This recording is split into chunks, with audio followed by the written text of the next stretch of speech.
Hi guys, welcome back to my channel. Welcome to a winter wildcrafting session.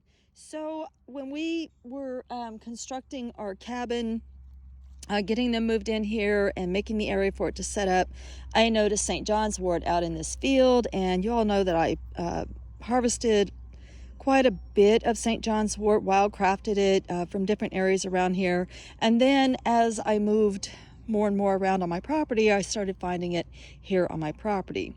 So St. John's wort is Hypericum perforatum. The little leaves, if you hold them up to the sun, I think I did that in the summer, you can see little perforations in the leaves, in those elliptical leaves.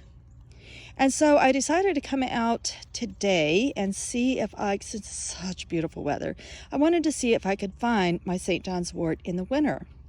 And sure enough, I did find it. I knew the general area, but the reason why I zeroed in on it is if you look, I'm going to try to show you. What color are you seeing there in the stem? I see the red, which is that same chemical that's in the plant that gives you that red, beautiful red tincture, the Hypericum.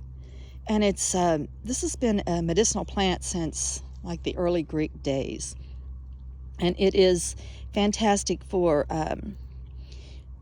depression, a mood elevator, but it's also fantastic for its antiviral properties. And so if you suffer from occasional fever blisters and cold sores, like most of us do, especially in the winter time when the weather's harsh and we have to get out there, and in the summer, because wind, sun, all of the elements can trigger a cold sore outbreak.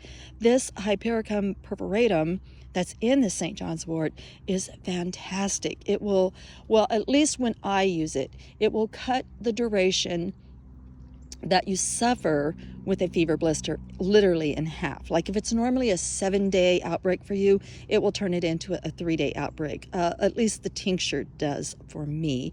And then on the 4th day, I can apply the salve at the same St. John's wort salve. Like I said, I start treating it with the tincture, and then on the 4th day, a thin layer of salve can be applied to the outbreak, and it's just gone. It's gone in almost no time. I've made up lots and lots of salve this year, and I've given it away as a wound healer and painkiller, and I've gotten back rave reviews on my salve.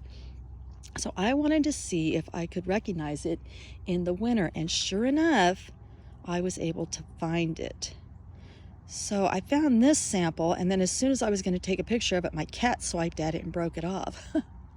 But that's okay. I knew it was St. John's wort. And there's a bigger one right here. Now are you seeing that red? See how that looks like red against all of this grayness behind it? So that's how I was able to spot it. And then to me, the blossoms still look yellow. So although they're a more dull and more darkened out hue, I can still see the red and the yellow. Hopefully you can too. And then every one of these little seed pods is holding lots and lots of little seeds for St. John's wort. This is absolutely my go-to medicinal plant. I don't know, I even like it more than yarrow, to be honest, for wound healing. Although yarrow is good to find if you're cut outside and you need to stop bleeding immediately. And it's good for other things, of course. But I just wanted to show you that it is possible to go out wildcrafting and seed collecting even in winter. So I have a nice jar, and I've got my scissors. And I'm not going to take all, sorry, hard to do with one hand. I'll just take some and do some more seed collecting. These seeds have already been through a deep freeze, so these are going to be perfect for my medicine garden this spring. All right, guys, love and light, blessed be.